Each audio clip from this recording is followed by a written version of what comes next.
54% des petites entreprises ne disposent pas d'un plan de réponse à une cyberattaque. Pour anticiper une cyberattaque, il faut entrer dans la tête d'un pirate informatique.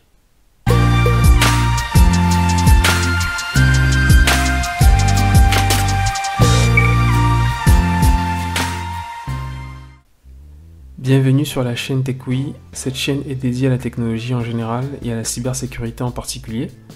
Dans cette vidéo, nous verrons les 7 étapes utilisées par un pirate pour attaquer un système informatique.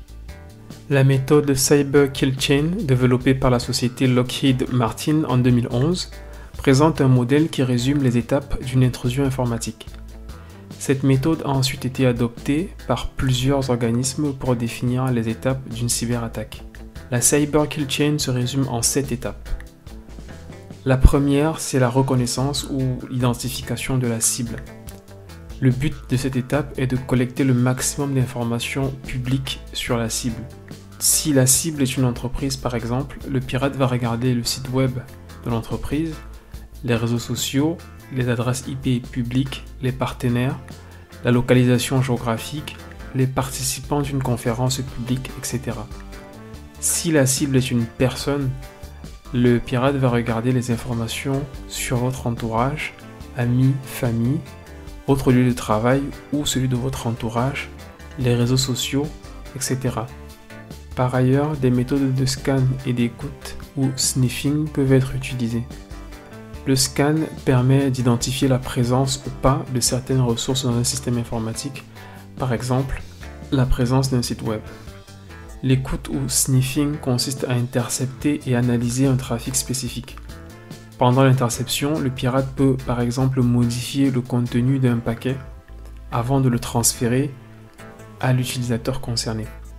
La finalité de l'étape sur la reconnaissance est de collecter des informations qui vont permettre au pirate de réduire le périmètre d'attaque et ne pas perdre de temps. La deuxième étape, c'est l'armement ou préparation de l'opération. Donc, les informations obtenues à l'étape précédente vont permettre de créer un moyen pour infiltrer le système d'information de la victime. Pour cela, des logiciels malveillants ou malware sont utilisés. Une campagne de hameçonnage ou phishing peut également être lancée. La troisième étape, c'est la livraison ou lancement de l'opération. Donc à cette étape, le pirate va livrer l'arme, entre guillemets, qui sera utilisée pour atteindre la cible.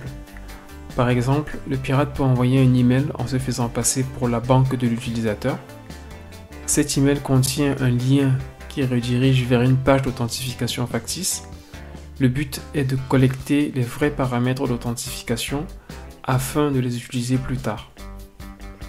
Les autres moyens de livraison peuvent être l'utilisation d'une clé USB, donc distribution gratuite de clés USB infectées aux employés d'une entreprise, compromettre un site web via l'injection de code ou l'interaction via les réseaux sociaux.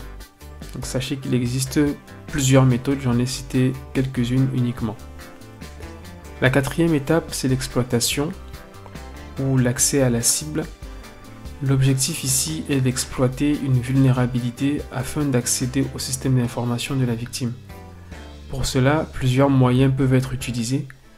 Vous avez par exemple les failles 0D, les vulnérabilités, l'ouverture d'une pièce jointe ou le fait de cliquer sur un lien malveillant.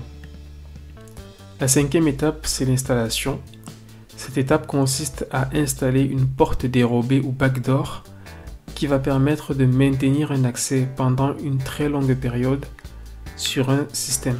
Par exemple, nous pouvons citer l'installation d'un shell web sur un serveur web ou en général l'installation d'un logiciel malveillant. La sixième étape, c'est commande et contrôle. Le logiciel malveillant installé précédemment ouvre un canal de communication vers le pirate informatique.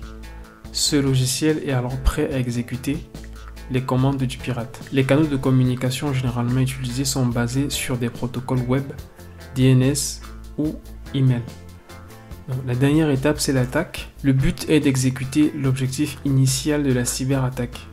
C'est ainsi qu'en fonction des motivations du pirate, vous aurez des attaques dont le but est d'exfiltrer des données et revendre ces données sur une plateforme, ou corrompre et supprimer des données. Ça peut également être le fait de se déplacer dans le réseau informatique et collecter le maximum d'informations. Donc cette technique est aussi appelée déplacement latéral. Ou vous pouvez également effectuer une élévation de privilèges. Donc en fonction de l'objectif de la cyberattaque, il peut avoir à cette étape plusieurs opérations.